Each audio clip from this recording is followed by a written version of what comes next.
that she is well capable of delivering positive results into the institution and handled several workshops, winter schools, and conferences that ended up in fruitful success. Professor Swarnakar headed the academic team of the host organization for National Children Science Congress 2018 and chaired the Women in Engineering session of IEEE International Conference on Advanced Networks and Telecommunication Systems 2017. Currently, Professor Swarnakar is also one of the core team member of IEEE ISBI 2022 bid and chairing the WIE session and IEEE senior member. Throughout her experience as a leader, she learned how to properly guide and motivate her team and help them achieve better results. She always received praise for her well and her team as being doing since she took over the position. As an academician, Professor have always been active in designing and floating new subjects for UG and PG students. Professor Swarnakar initiated the introduction of in-demand subjects like data mining, algorithms for bioinformatics, machine learning, and data science in course curriculum. Professor Swarnakar has guided more than 50 undergraduate and postgraduate students and currently guiding 5 PhD scholars, and one has already completed her doctoral degree and continuing her postdoctoral fellow at Paris, France. Along with a successful leader and academician, she had always been active in research activities, and to name a few good publications in her fields, Professor Swarnakar published various publications in IEEE International Conference on Bioinformatics and Biomedicine and IEEE 18th International Conference on Bioinformatics and Bioengineering, and journals like Gene Report, which are very specific to her research areas. Professor Swarnakar received the grant from Department of Biotechnology and IIT Kharagpur to attend and present her work IEEE BIE 2014 held at USC, and to have academic visit to University of Maryland, USA, Institute for Genomics and Multiscale Biological Department of Genetics and Genome Sciences, New York City, USA, and Department of Statistics, University of Warwick, Coventry, United Kingdom. Professor Swarnakar is a reviewer to many peer-reviewed journals from IEEE, Elsevier, Springer, Taylor and Francis, and many other reputed publishers. Currently, Professor Swarnakar is a principal of the project on validation of artificial intelligence-based models in screening and diagnosis of disease in routine clinical practices, sponsored by Intel India. So with such expertise in the field of artificial intelligence, I thank Professor Swarnakar for accepting as a resource person for this 5-day FDP on artificial intelligence. And with this brief introduction about Professor Tripti Swarnakar, ma'am, now I hand over the session to Professor. Once again, thank you, madam, for accepting our invitation. Thank you, Dr. Sridhar, for your wonderful introduction of mine. And definitely I'll try my best, because the topic which has been given to me is like introduction to the artificial intelligence, and that is really a very wide topic. I don't know how much I'll be able to give the justification to it, but I'll try my level best to give the justification to the topic, and definitely would like to have the session to be interactive.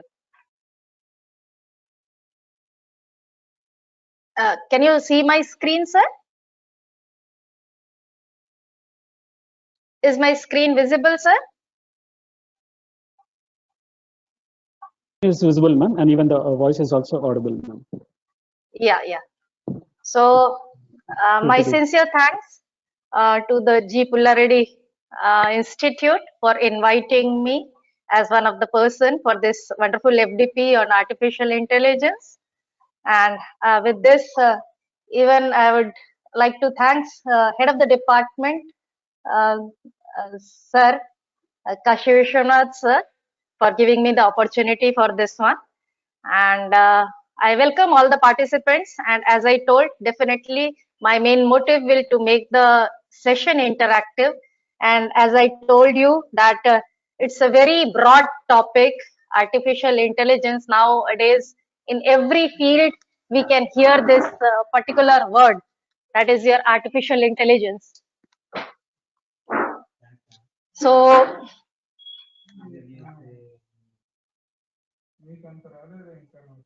so the thing is, let me just start with a very brief introduction. And this topic is a very broad topic, as I told, and people, as per their specialization, try to narrow it down.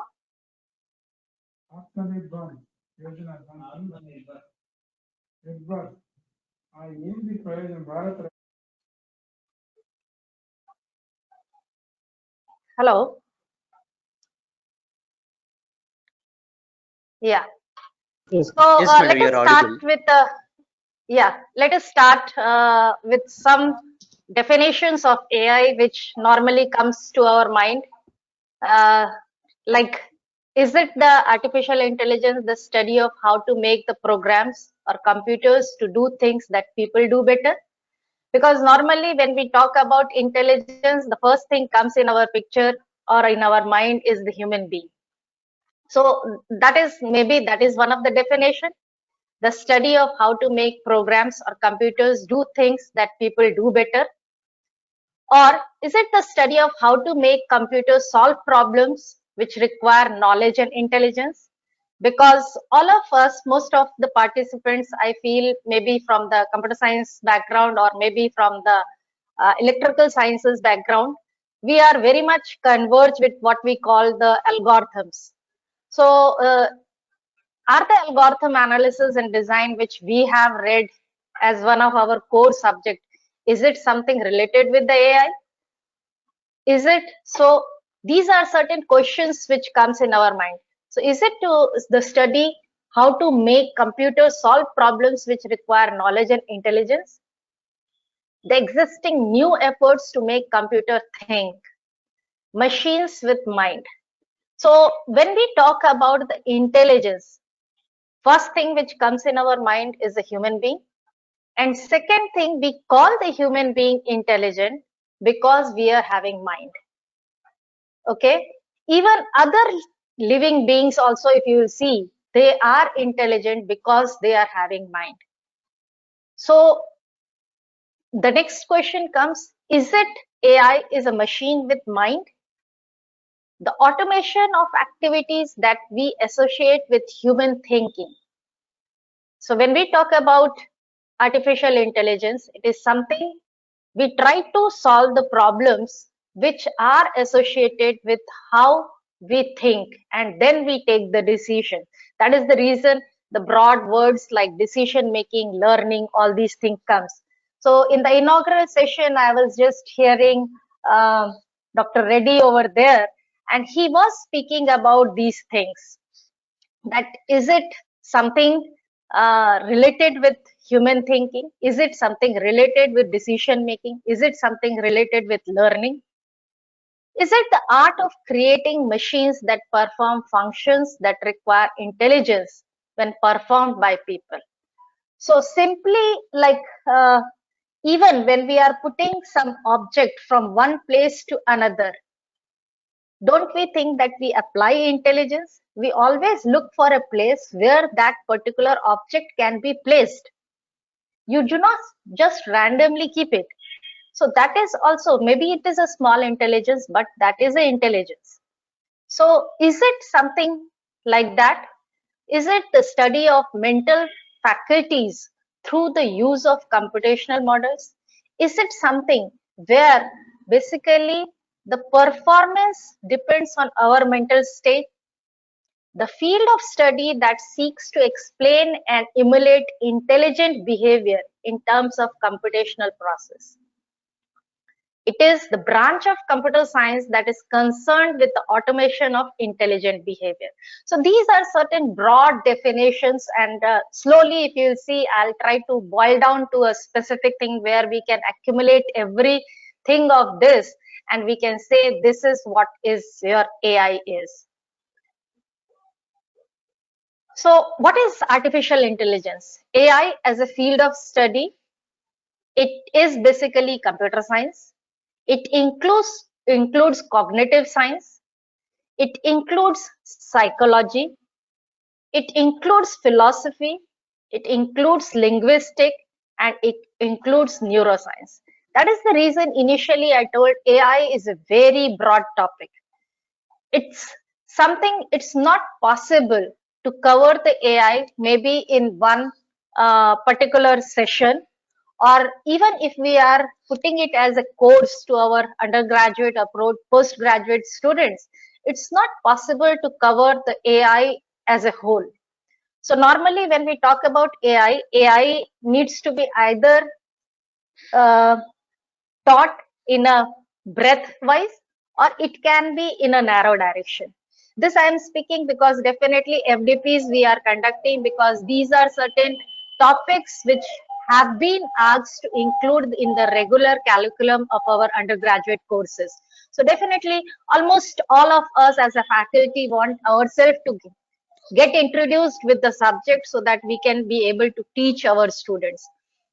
So just for information, I should tell you that AI is a very broad subject. It can be taught in a breadth. It can be taught in a narrow section. So normally when we talk about the undergrad students, definitely it should be taught in the breadth. Breadth in sense, you cannot cover all the topics in depth, but you should at least touch that these are the things in the AI. So that after teaching this subject, the student when he is going to the higher semester or when they are going for the postgraduate courses, they can choose among these subtopics of AI that to which particular field they should go, whether it is machine learning, whether it is cognitive science. So all these things when we talk about, they all are part of the your AI. So AI is part science and part engineering. So you can just see it's not only engineering. Artificial intelligence is not just designing the programs, okay? It is basically a part of science. I'll try to justify these words which I have taken it up and in our further slides. So AI often must study other domains in order to implement system. This is a very important thing.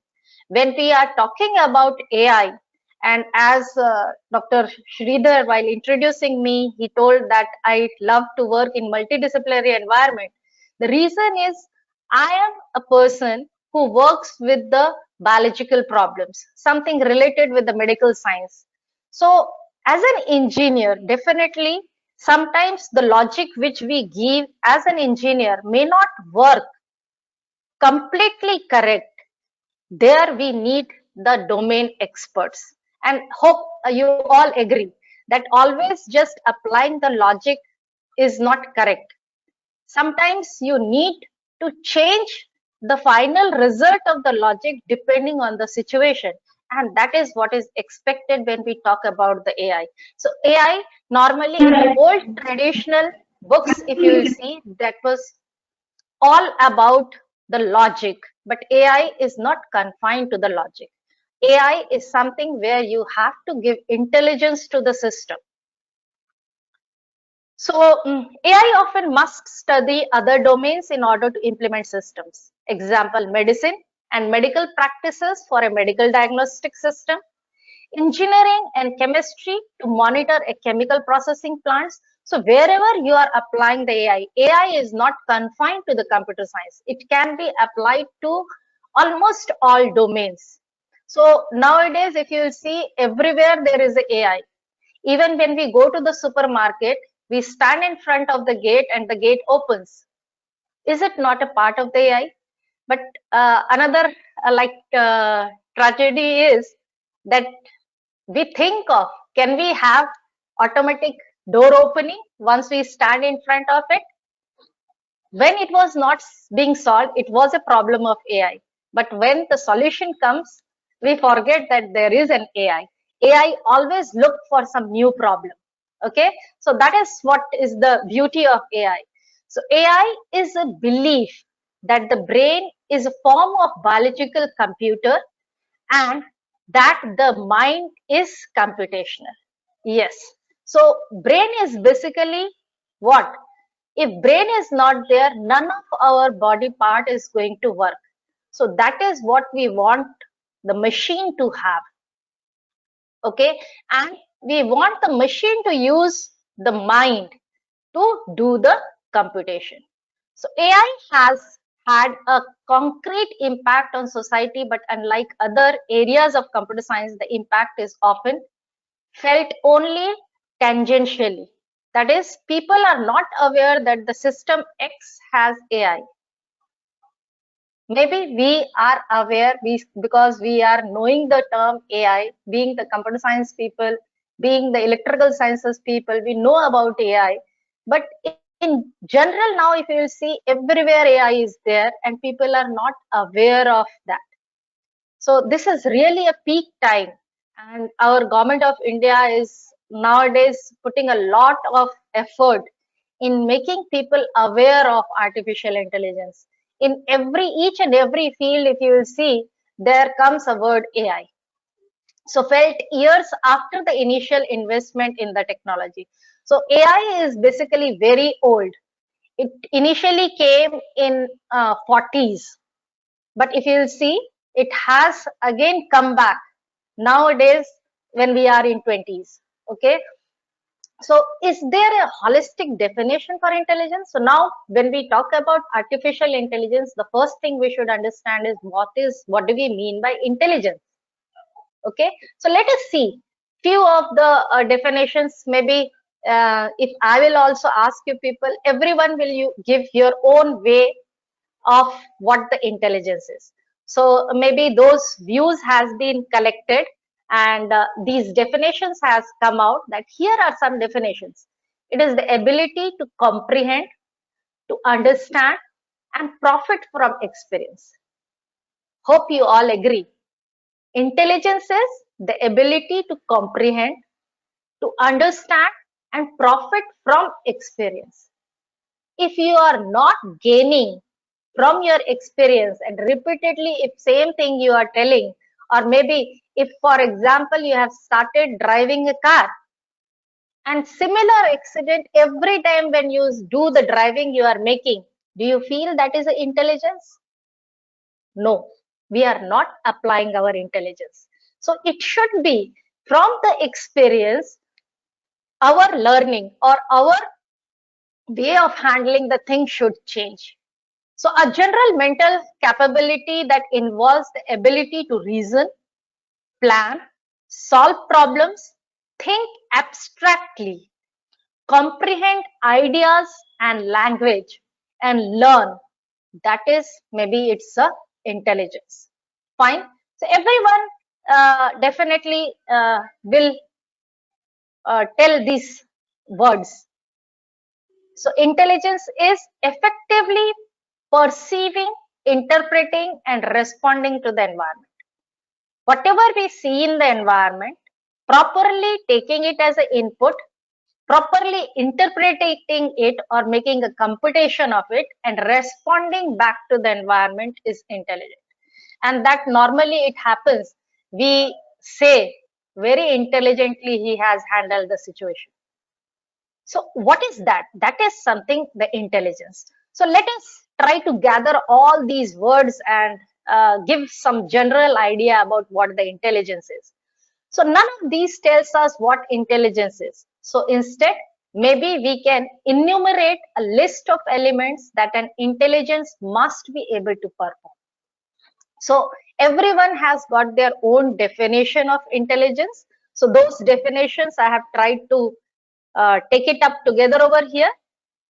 Now from all these definitions, we are trying to take up certain list of elements. Normally in our language, we also call it features. And if someone is having those features, maybe up to some threshold, we say the person is intelligent.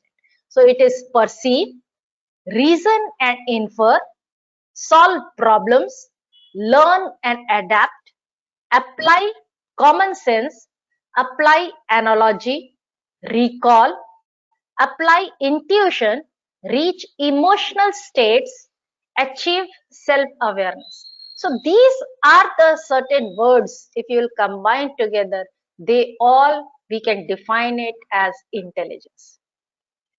Now the big question comes, which of these are necessary for intelligence? Which are sufficient? So can anyone answer this one? It's very domain specific. It's a problem specific answer. It depends on situation. It depends on the problem, that which particular thing, which particular element should be given the higher weightage. Okay.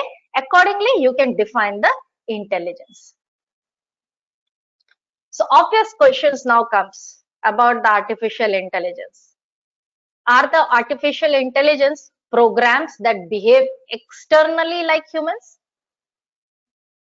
So are they something which externally behave like humans?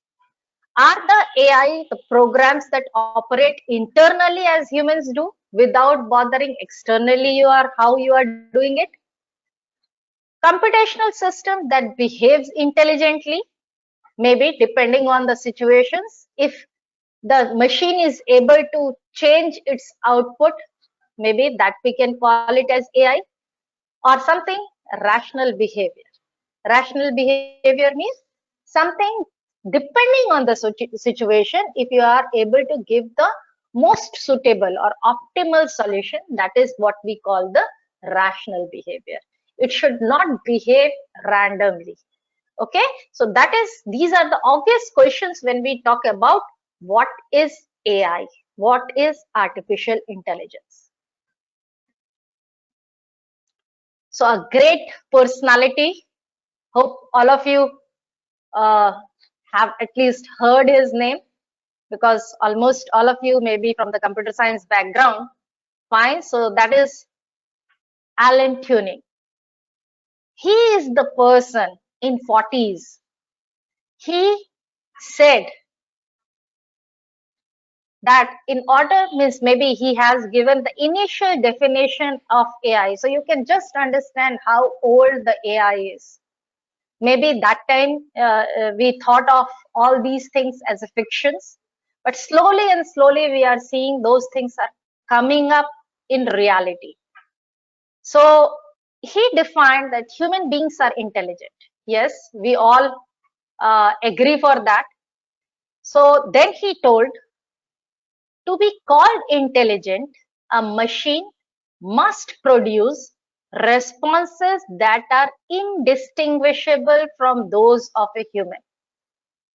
Means if the same task is being given to the human being and same task is being given to the machine, a person who is on the other side, who is not able to see the task is being done by human being or a machine, should not be able to find it out that who has done it. So that is what is called the intelligence. In order to make the machine intelligent, we have to design machines whose responses produced are indistinguishable from those of the human being. And this is what was the Turing test. this test basically helped the people, although he gave a very theoretical idea about it, but that is the reason we say that your AI is not only an engineering, it is a science. It includes philosophy. Okay, so this is what came from him. So what is the artificial intelligence? Briefly, we can say systems that think like human. If you will just divide it in four quadrants, then we can say it's a system that think like humans. It's a system that think rationally, systems that act rationally, and systems that act like human. So if you will see thought process wise, with respect to the human, we can say that systems that think like human. If you will say rationality wise, as well as thought, we can say systems that think rationally. Means the process of thinking should be rational. Not only thinking like a human, but the thinking should be rational. Okay, so that is with respect to the thought process when we compare the AI with that of the human intelligence. Let us consider in terms of behavior. In terms of behavior, systems that act like humans. Okay, so this act like human should also be supported by rationalism. That is, systems that act rationally. Okay, so then only these are the four things we have to think that what is we are trying to design the system for. Is it a system that will just think like human? We do not bother whether the thought is rational or not. Do we want to design a system which acts like a human without thinking about their behavior, which the action is rational? Okay, so these are certain things when we talk about artificial intelligence. So let us try to see each of these quadrants. And so red quadrants I have highlighted because this is the point which I'll be discussing it in the next slide. So systems that act like humans. So definitely it requires tuning test. Okay, that acts like a human, so that any one person who is on the other side of the room should not be able to find whether it was being the human or it was a machine. So the art of creating machines that perform functions that require intelligence when performed by people. It is art of creating such machines which requires intelligence when performed by people. So it should not be machine which is not, or it should not be designed for the problems which does not require the intelligence. This is something which will help us to distinguish our normal algorithms from that of the AI related algorithms or the problems. Okay, the study of how to make computers do things at which at the moment people are better. So we have to, for certain times, that is normally whenever it comes to the decision making, it is that always the human beings are much better than that of the computers. So is it the study of that? So in 1950s, Alan Turing devised a test for intelligence called the imitation game. So that was one of the tests which Alan Turing devised to test the intelligent, and that test is known as the Turing test. Okay, it was called the imitation game. What was the game? Ask questions to two entities, receive answers from both. Okay, so there are two entities, you are not aware who are the two entities. You are asking questions, you are receiving the answer from both the entities. If you can't tell which of the entities is human and which is a computer program, then you are fooled, and we should therefore consider the computer to be intelligent. Fine, so this is what was the crux of the Alan Turing test, which defined the intelligent computer and which basically gave an idea of artificial intelligence. So maybe there is a small pic depicting the same test. So here is a person. He is asking certain questions. There are two entities who are answering. So she is there. So the questions are being put to for both of them. The answers he is receiving from both the entities. He is getting confused. Which is the person and which is the computer? Normally, on a very lighter side, I'm just speaking out. Normally, whenever we make call, there is some tune is coming and we confuse it. Is it really some girl is speaking or is it something recorded? So here that foolingness was while answering the things. So we all are aware of that nowadays chatbot. Okay, so that is a very old concept. So that was the test which was being made by tuning. So systems that act like humans. So this was the system which was acting like the human. Okay, so here the problem was something different. We only wanted system to act like the human, nothing more than that. It was not something related with acting rationally. Okay, so the tuning test approach, a human questionnaire cannot tell if there is a computer or a human answering these questions. Okay, so this was basically a remote communication was being done. So what was the intelligent behavior?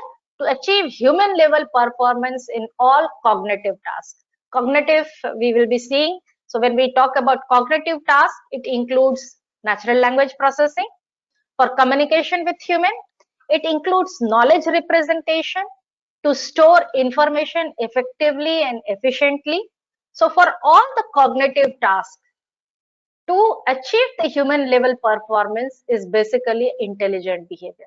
So whether it is with respect to the NLP, natural language processing, whether it is with respect to the knowledge representation, or whether it is related with automated reasoning, that is to retrieve and answer questions using the stored information, or whether it is a machine learning to adapt to new circumstances. Fine. So these all comes under what we call the cognitive tasks. So if the machine is able to perform with the same intelligence as the human does all these cognitive tasks, we say the machine is intelligent. And these are certain sub areas of AI. That is what I was telling, that AI is a very broad one.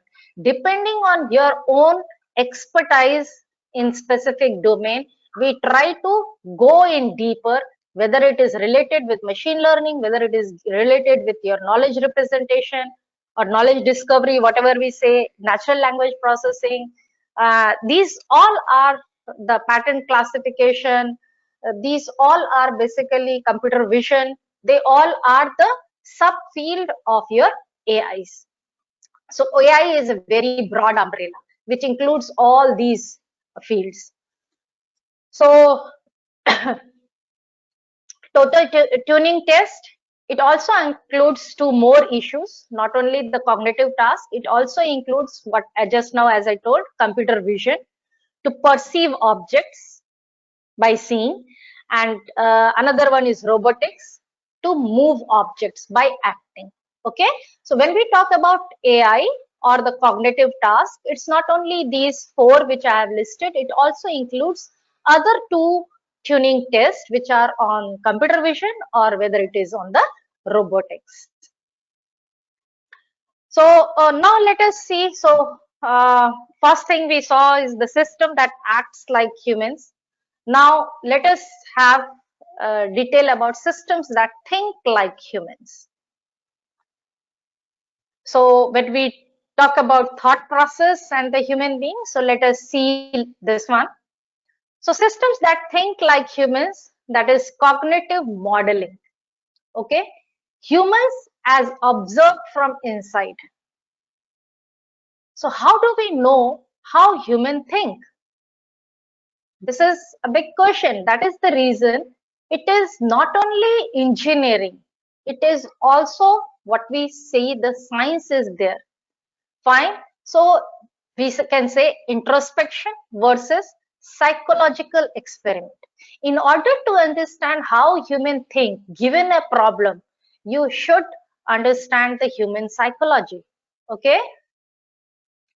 When we talk about cognitive science, means how we are receiving the things, how our different sense organs, they receive the things that we should understand.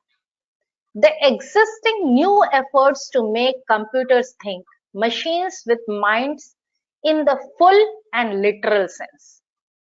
Fine. So this is what we say we need to understand the human psychology in order to develop a machine who can think like human.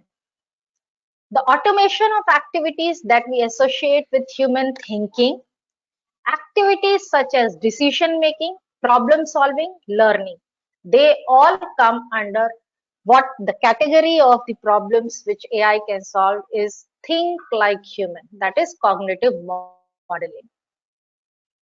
Now let us talk about systems that think rationally. Okay. So systems that think rationally, that is laws of thought. So humans are not always rational. Hope you all agree. We are not always logical. Sometimes we have been asked certain question and we give the reply, and normally in Hindi we call it andhere mein teer marna. And sometimes it happens that teer goes to very right place, although we have put it in dark. Okay, so that is what human intelligence is. So we are not always logical. We do not sometimes, because logic always fails. We are very rational in that. So not always rational. Rational means defined in terms of logic. So logic can't express everything. In uncertain positions, in uncertain conditions, like when this pandemic happened, everything, whatever decision was being taken, it was not logical. We have to take certain decisions in uncertainty. Okay. So is there any question from anyone? Yeah, Sridhar sir.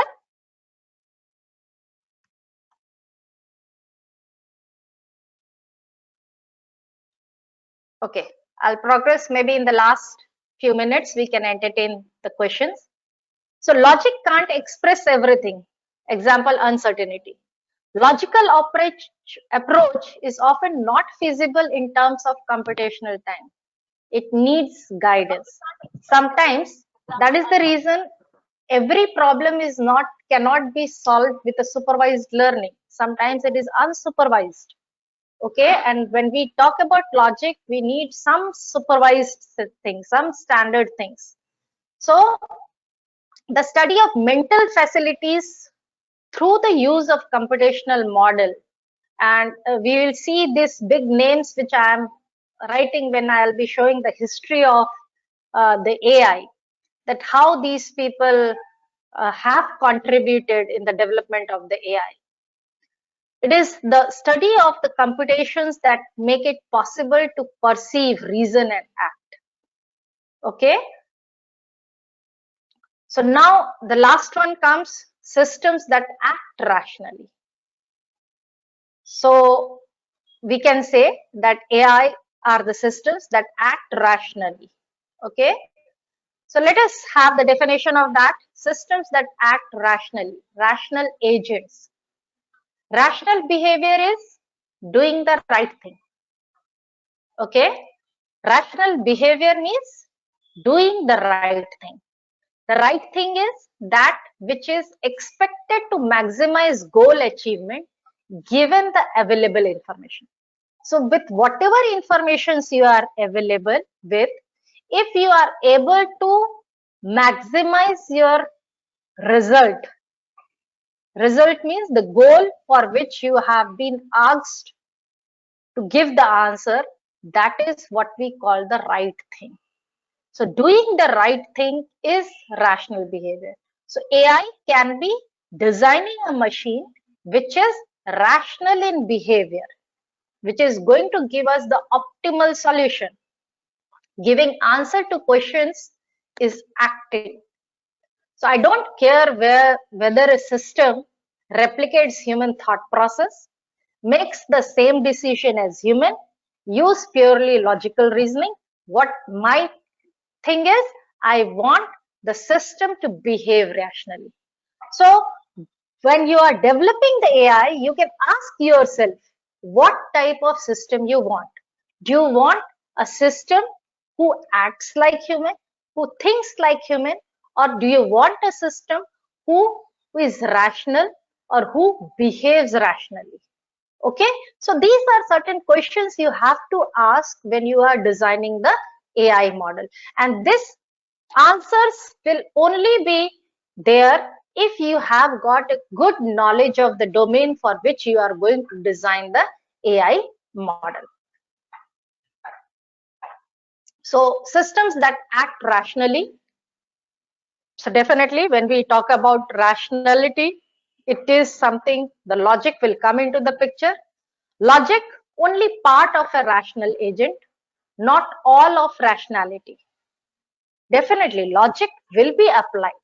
Okay, so logic, it is only a part of the rational agent. Rational agent is, it's the model who is acting rationally. Okay, so logic may play a very important role in making the agent or your program or your AI model to be rational. Sometimes logic cannot reason a correct conclusion. Hope you all agree with that. Sometimes only logic cannot be the answer for the whatever the question has been asked. It cannot reach the correct conclusion at that time. Some specific human knowledge or information is used. Like for example, I am working in the domain of medical domain as it was being introduced by Professor Sridhar. It's not that the AI model hasn't come into the picture with the medical problems. We have got certain AI models. But do you feel that just depending on the AI models, we can go for certain curation of the disease? No.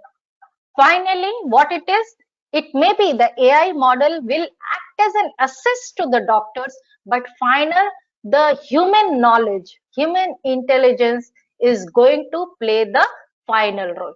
So at that time, when the logic cannot reason a correct conclusion, at that time some specific, that is in domain, human knowledge or information is used. So that is what AI has to do. It cannot totally depend on the logic. Okay. Thus, it covers more generally different situations of problems, compensate the incorrectly reasoned conclusion. So AI cannot just depend on logic. Initial phase of the AI, if you see the old book of Russell, the most of the emphasis is being on the logic. Okay, but AI cannot totally depend on the logic. It needs some other, it needs human intervention, it needs the domain expert knowledge, and that is the reason in current scenario AI is more focused towards the data, not towards the process. But in the initial stage of AI was more focused on the process, how to achieve something. At present, in the current AI, if we will talk about, the main focus is on the data. The learning is from the data. So study AI as rational agent. Two advantages. It is more general than using logic only, because logic plus domain knowledge, it allows extension of the approach with more scientific methodologies. Hope you all will agree with this one. Just logic cannot be the solution. It cannot make the machine intelligent. Along with the logic, we need to have some domain knowledge. That basically helps us to design the AI model. So let us see, what do we mean by rational agents? So an agent is an entity that perceives and acts. Perceive means you are receiving some input and then you are acting. Okay, so if you see, the agent has got certain components like sensor. It is observing those things. From where it is observing? It is observing from the environment. It is doing some type of calculation, computation over here, and then it is giving back the action to the environment. And this is what, when we talk about the machine learning or data mining and everything, you will see this as a very broad picture. Okay, so AI aims at designing rational agents. Abstractly, an agent is a function from percept histories to actions. So it is nothing but it is perceiving the inputs from the environment. Okay, and it is acting on the environment using some type of function. So the P is percepting the histories and A is final outcome is the action. So that is what is the rational agent is.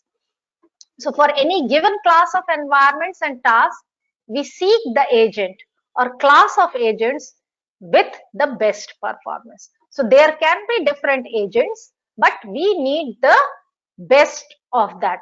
That is what is the rational agent is. Definition of rational agents is. So Cavett says that computational limitations make perfect rationality unachievable. This is one of the biggest reason why the neural network, although it started in late 50s, 60s, but it has stopped in between because of the computational limitations. When there was another boom of neural network came in 2010 and basically in 2012 challenge of ImageNet, that was because of the huge computational asset was present. And then again, a neural network came back with a name what we are very much hearing, that is your deep learning. And you will be having, I think, few of the lectures on that. So design best programs for given machine resources. Fine. So basically there was a stop in the era, in between era, which I'll be showing in the history part, because that particular thing was because of the computational limitation. So goals of AI, to make computers, so this is what is the goal of AI should be. To make computers more useful by letting them take over dangerous or tedious tasks from humans.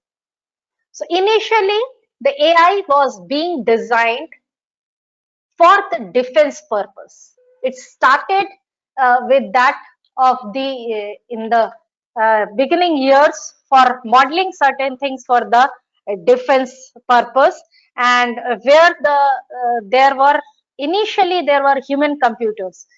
Few people were specifically kept in wars who used to do the computational things and predict that where the firing should be done.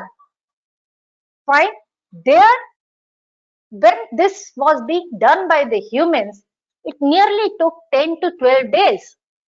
So that was a delay in taking up the decision. There, the government started spending for the defense purpose in AI, where they wanted this human computers to be replaced by AI. Okay, nowadays we do not call them human computers. Nowadays, like now the time has come that really the computers are doing all these things, but initially it was being done by the human being, and we do understand as a human our intelligence is quite good, but we take a lot of time. So that is one of the issue which people faced, and specifically in the areas where the emergency was there. So we wanted to design the AI models specifically initial phases for dangerous or tedious tasks, which is very difficult for the humans to perform. Okay. So that is understand principles of human intelligence. So here I have just tried to put a small things. So if you can see, this is the two parts of the puzzle where the two human beings are trying to join it. It can be joined from any portion, but we apply our brain to find out which one is going to make the correct figure. Okay, same type of thing if you'll see over here on the downside, I have tried to make a computer, a AI model, robot, who is trying to pick up these three blocks A, B, C. Maybe for human being, it's a very easy task, we say, but for a computer, it may not be so easy to think like human. Okay, so here they are thinking and he has to arrange it in this form. Okay, so that is what is basically the thought process has to become same as that of our human being. So areas of AI and some dependencies, it has got search. Definitely as a human being, we, before giving a solution to any of the problem, we have got our own search space, and from the search space we try to find out the most suitable solution. Okay, so when we talk about AI, definitely search plays a very important role. So there should be a large search space from where the machine should be able to pick the most suitable one or the optimal solution. It should have the logic. It should have some way to represent the knowledge, that is the representation. It should have the planning. See, the thing is, initially we give a problem, we should design a plan before implementing it. Okay, so there should be a proper planning. This is a part of the AI. It has planning with these two things, that is logic and search together with planning can result in robotics. That it should be logical, and then the machine should be able to plan that which block has to be taken up first. So that is what results in robotics. The search along with your machine learning is basically resulting in vision, what we call the computer vision. Search along with knowledge representation results in what we call the natural language processing. Okay, and search along with knowledge representation has got something what we call the expert system. So they all are the areas of AI, and they have got some or the other dependencies. So here I have tried to show a few of the dependencies, and they, as I told, AI is a very broad one. These all are the subtopics of the AI. And if someone wants to go really work in AI, you cannot touch all. You have to go into a specific area, and you have to go narrow down your search space. Okay, so for the undergraduate students, definitely we should introduce them with all these different dependencies of the AI, but not in a deeper sense. So maybe my this introductory lecture is in the same, and maybe when you will be going for the next sessions, there they will be going to the specific areas of the AI. So as I told, AI is basically not only the engineering, it has got something related with what we call the philosophy. So initial foundation was from the philosophy. Okay, so at that time, the study of human intelligence began with no formal expression. So there was no mathematics, nothing was there. But people tried to study the philosophy. On the philosophy aspect, they tried to study the human intelligence. Okay, initiate the idea of mind as a machine and its internal operations. So they were the people who coined this word. Okay, so that is why we call that AI was, its main foundation is philosophy, not the engineering side, not the mathematics. Then came into picture the mathematical formalizes the three main areas of AI, that is computation, logic, and probability. And all of us know that these are few of the things, like if you will go for Bayesian model, it is probabilistic model. So then after the philosophy people, then came into picture, mathematicians got interest and they tried to prove these things, okay, with the help of certain types of computation, logic, and probability. So computation leads to analysis of problems that can be computed. That is your complexity theory. So these all are the part of the mathematics, and that is the reason we say that machine learning is basically very much into the mathematics. So computation leads to analysis of the problems that can be computed. That is complexity theory. Probability contributes the degree of belief.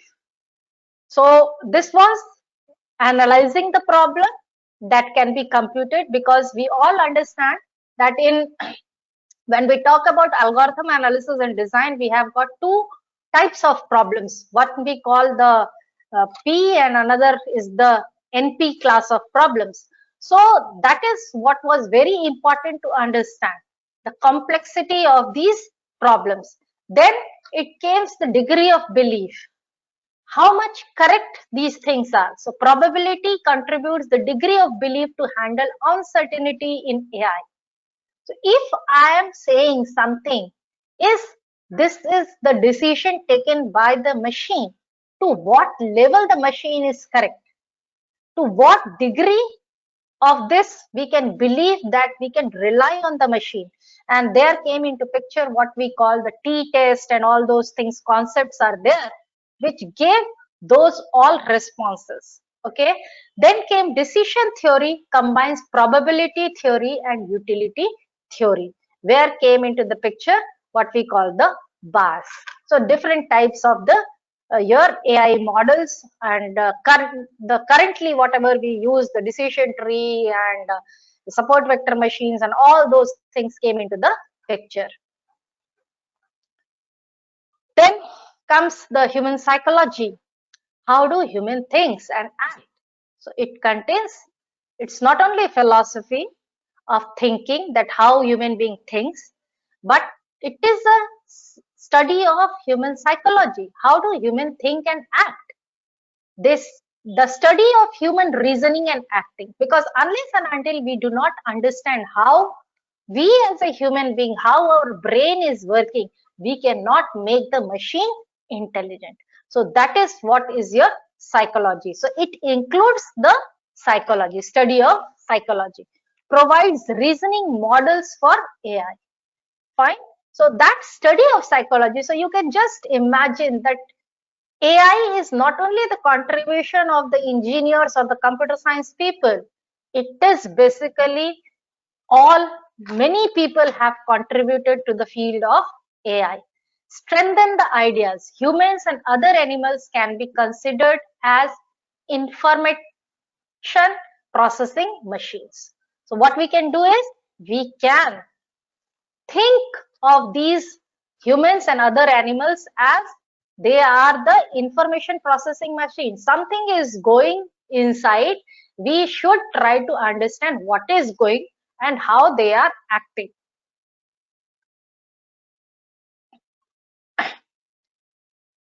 Then came into the computer engineering, because all these things was a theoretical study. Now our job was to implement it. We are basically the people who are on the application side. Now question came, how to build an efficient computer. So people have already done a lot of study on philosophy, on psychology, human psychology. Mathematicians have contributed a lot on giving the theoretical computer science in terms of logic and all those things, interpretation, inductive theory, and then came into the picture the computer engineering, where they have to give a shape to all these things. How to build an efficient computer, provides the artifact that makes AI application possible. The power of computer makes computation of large and difficult problems more easily. As I told, that it is very difficult. For example, I drive car, but it is very difficult to tell why I have not met the accident yet. Fine. So something we are not able to explain it.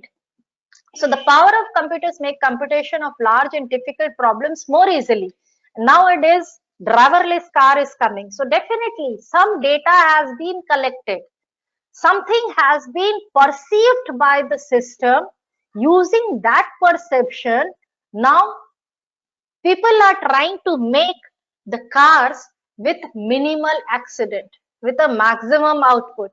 Okay, so AI has also contributed its own work to computer science, including time sharing, the linked list data types, object oriented programming.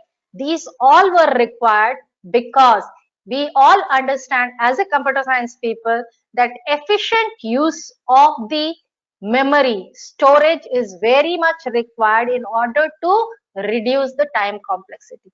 If we have not stored our data properly, if we are not retrieving our data in a proper form, it will take a lot time. So AI has contributed all these things, all these concepts, that is time sharing, the linked list, data types, oops, all they all are part where the contribution to the AI was being seen. Then comes control theory and cybernetics. How can artifacts operate under their own control? Now it is very important because we want that it's not only something we have programmed and accordingly the machine should act. It should have a self-learning attitude. It should have a self-control depending on the perception. So the artifacts adjust their actions to do better for the environment over time. And that is what is the AI is. AI is not simply writing a program based on certain standard logic. It is something, it should enhance its performance along with the changing time, perceiving the things from the environment based on an objective function and feedback from the environment. Not limited only to linear system, but also other problems. So it should not be, AI should not be something, the problems where the failure came to the neural network, initial stages. Neural network was most preferred computational technique. But when someone in some of the workshop was being coined that neural network cannot solve the simple problem of XOR.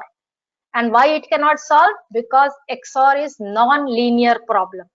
So AI should not be limited to linear systems. It should be able to solve certain other complex problems like as language, vision, planning, etc. So linguistic, definitely. AI should be able to have this capability for understanding natural languages.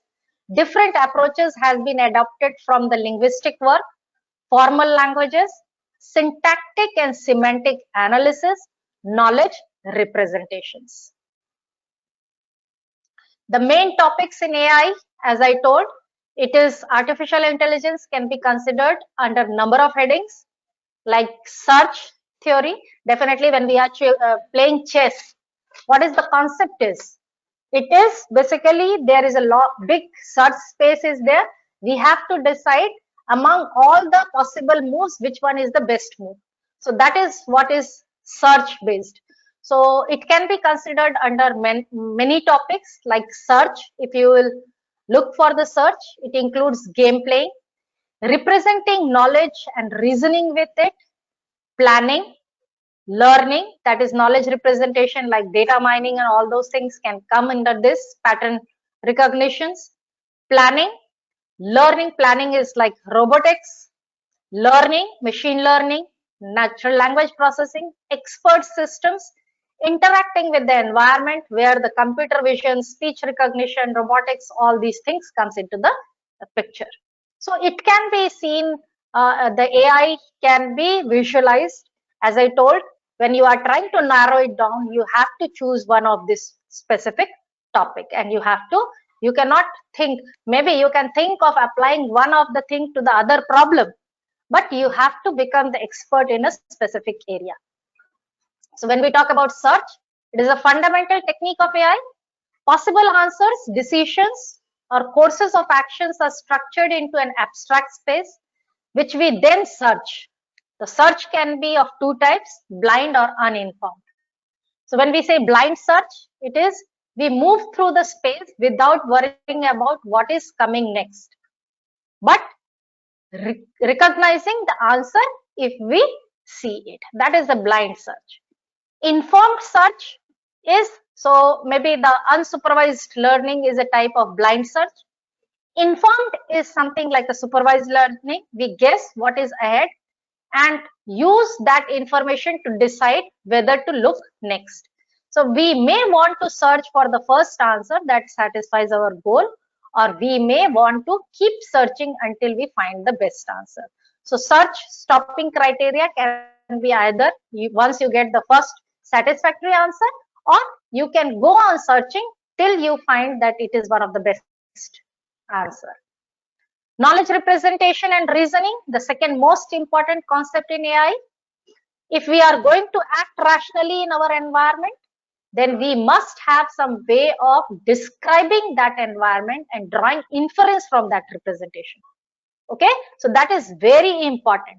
You cannot just have some knowledge inside you if you are not putting it outside. If you are not able to represent your knowledge, it has got no meaning. Fine. So that is the second most important concept in AI. How do we describe what we know about the world? How do we describe it concisely? How do we describe it so that we can get hold of the right piece of knowledge when we need it? So these are certain things which we should be able to answer. How do we generate new piece of knowledge? How do we deal with uncertain knowledge? So this is what is in knowledge representation. So knowledge representation can be both. It can be declarative, it can be procedural. When we say about declarative knowledge representation, which is more of the data oriented. Okay. And at present, whatever the AI, the current AI we are seeing, they are declarative in nature. They are not procedural. Procedural AI was the old traditional AI where it was depending more on logic, how it has to be achieved. Okay. So some declarative is something is present and you have to find it out. Okay. So procedural is you have to answer how to achieve it. But in declarative, from the data, you have to extract the knowledge. So procedural knowledge can be embedded in declarative knowledge. This is what I told, that sometimes it is always good to combine the two things. Okay, you cannot just depend on one. So it is always good to embed the two knowledges. Planning is, given a set of goals, construct a sequence of actions that achieve those goals. This is very important because before writing your codes on the computer, you have to plan it. Because the search space is very big, but all the things may not be important for your problem. And that is what is sometimes the concept in feature selection we have got. A lot many features are available, but for the problem which you have taken it up, all the features are not important. So that is what planning has to be made. Often very large space, but most part of the world are independent of most other parts. They are not important for the type of problem you want to solve. So you have to find out those things. You have to plan for that. Often starts with goals and connect them to actions. No necessary connection between order of planning and order of execution, because this is something now has to be done by when we are doing the programming part. So in planning, you have to just plan it out. There may not be any connection between the different parts. What happened if the world changes as we execute the plan and or our action don't produce the expected result? And that is what we say, that whenever we are designing any model, intelligent model, it should be a generalized model. It should not be overfitting type of thing. Okay, it should be able to perceive in the changing world also it should give a efficient performance. Another important thing is learning. If a system is going to act truly appropriately, then it must be able to change its action in light of experience. So it should not be like whatever I have programmed, it should act like that.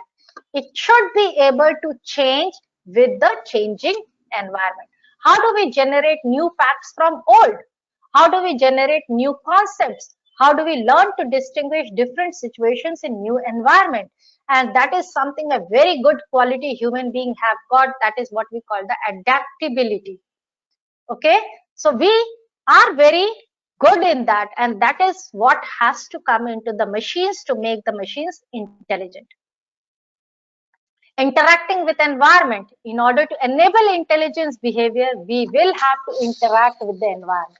Means they should continuously, and that is the reason nowadays when we talk about the AI models, a lot huge data is required. In the traditional AI, the data size was small. The computational devices were not that much of availability. But nowadays, a huge computational devices are available. We have got large data is also there. So now the thing is, in order to really make it intelligent, we should be able to take the things from the environment.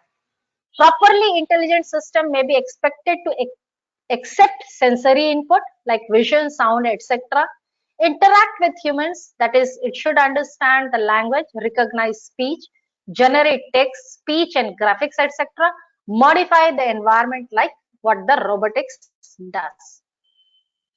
Some advantages of AI: more powerful and more useful computers, new and improved interfaces, solving new problems, better handling of information, relieves information's overload, conversion of information into knowledge.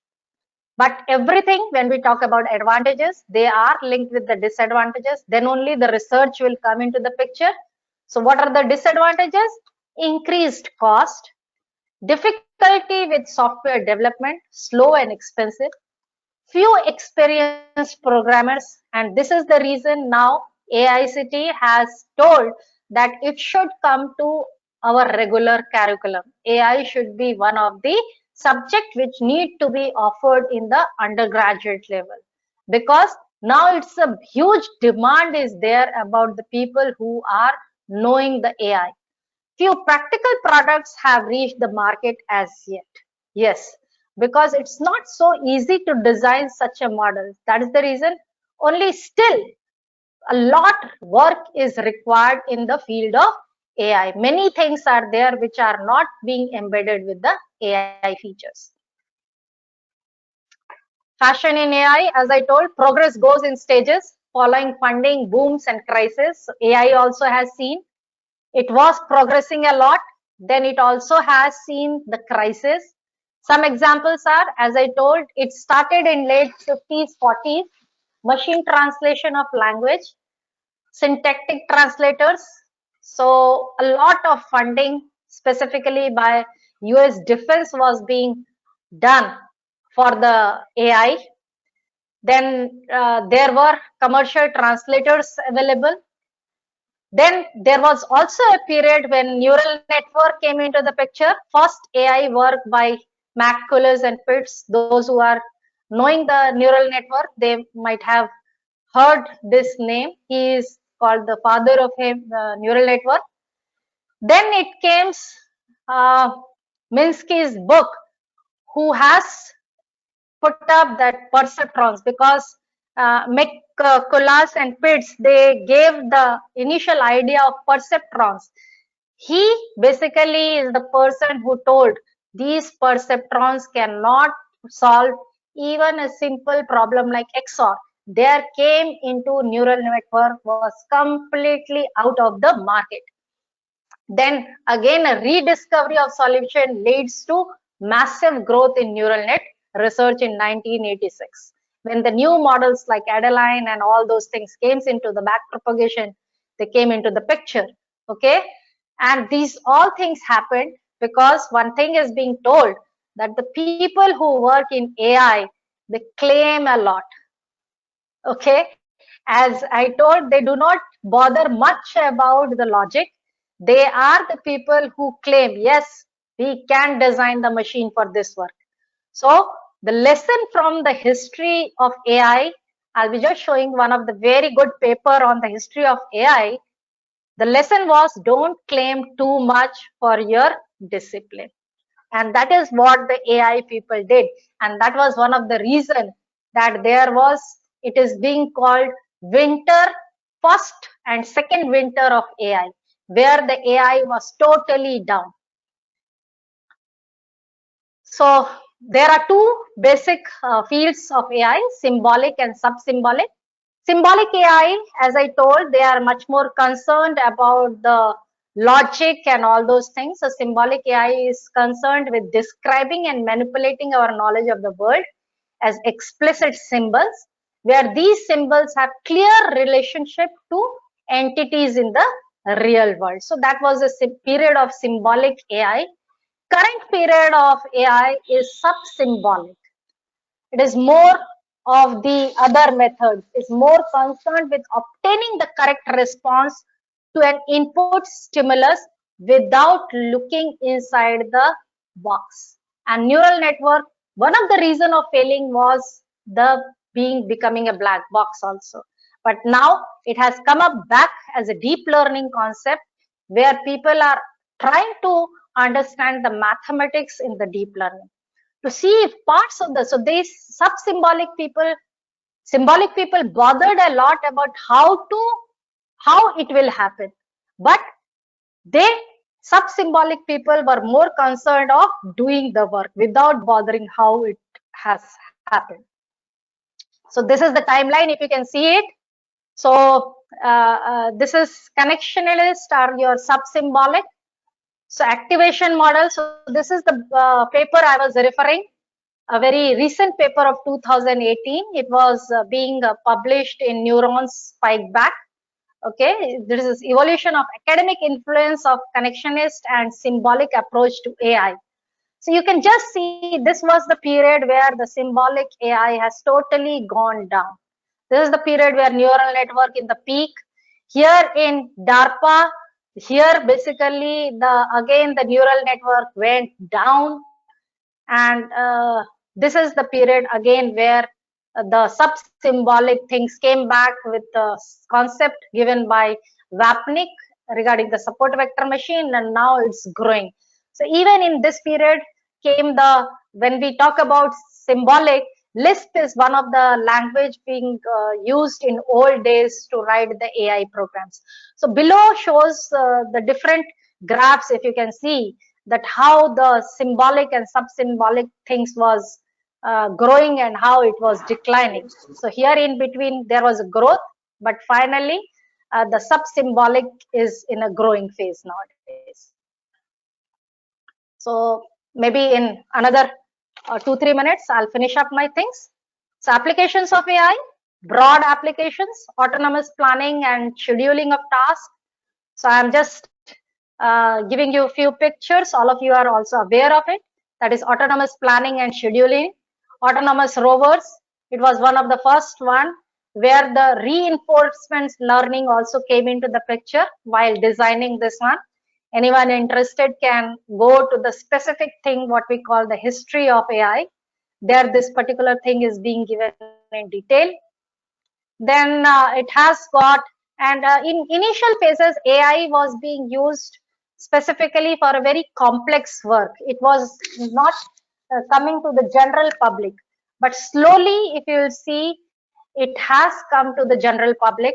So this also was a very specific one. Now, from here onwards, it started coming to the general public for the benefit of them in medicine, in image guiding surgery. Then it was like medicine in image analysis and enhancements.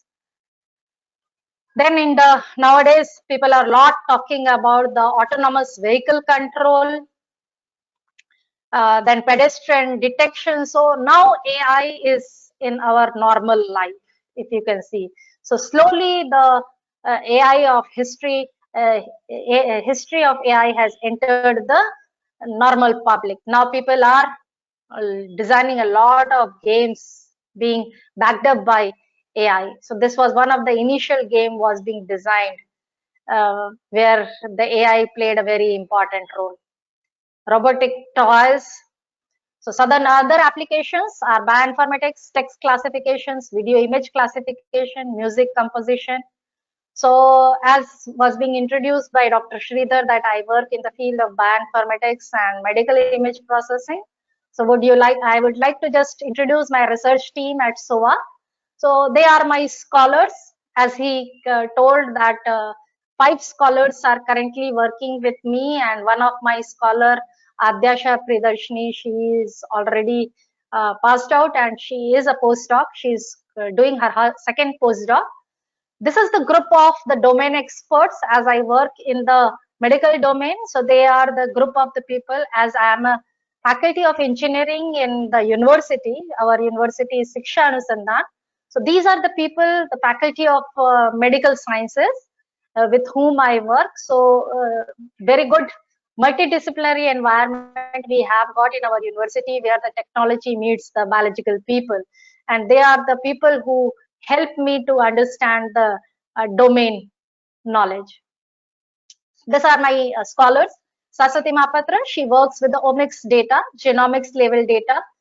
Till date, this genomics or gene level data was not that much of known to the Indian scenario, although in US people were not knowing, a lot research was going on.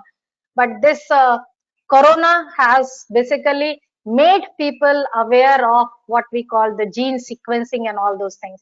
So her work is basically focused with the omics data. And she is my scholar who is already completed her PhD. Now she is doing her second postdoc at France, National Institute of Health and Medical Research, IMT, Atlantic.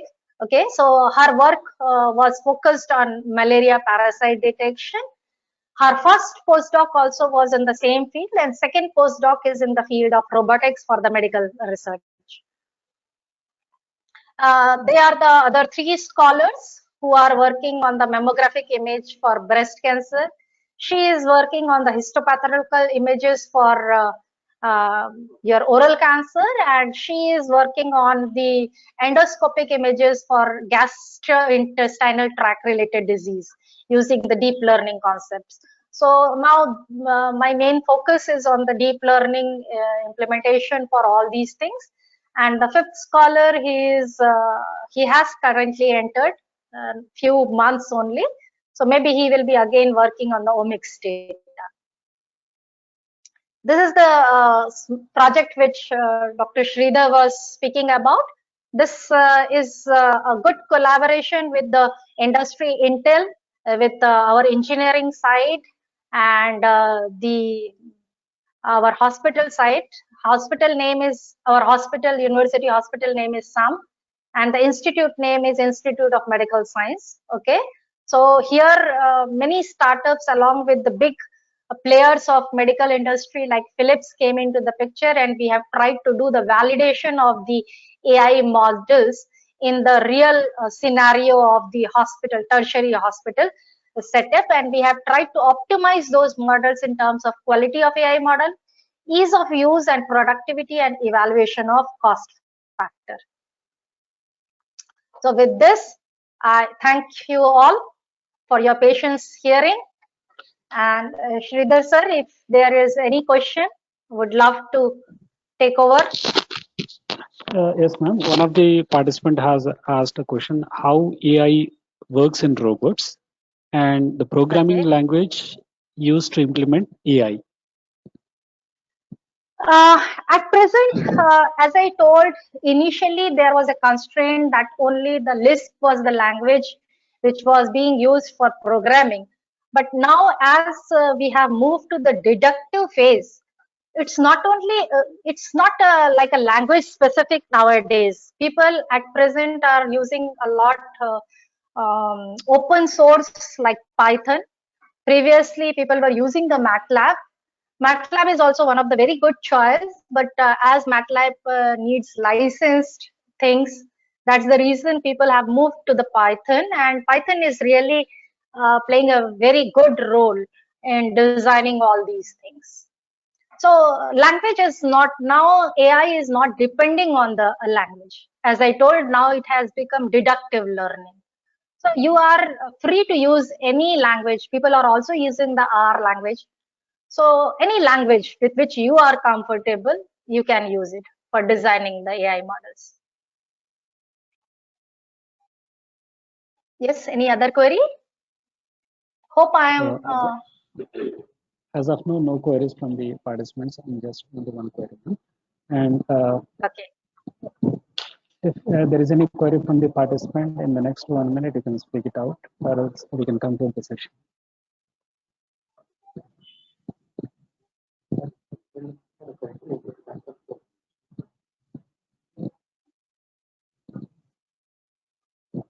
What up?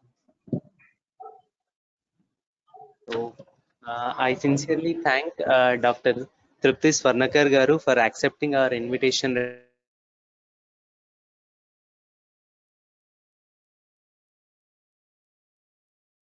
readily and acting as a resource person for this.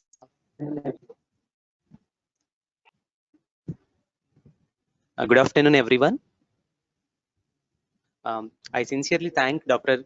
Trupti Swarnakar Garu for readily accepting our invitation and making the things clear regarding the AI. Madam, the concepts which you are covered in this session were very informative, especially regarding the rational agents and their advantages and disadvantages. And even you have mentioned us clearly regarding the various areas of artificial intelligence and their respective dependencies. And I also thank you for mentioning various applications related to AI. I hope participants they got a clear understanding regarding the applications of AI in this session. Thank you very much, madam.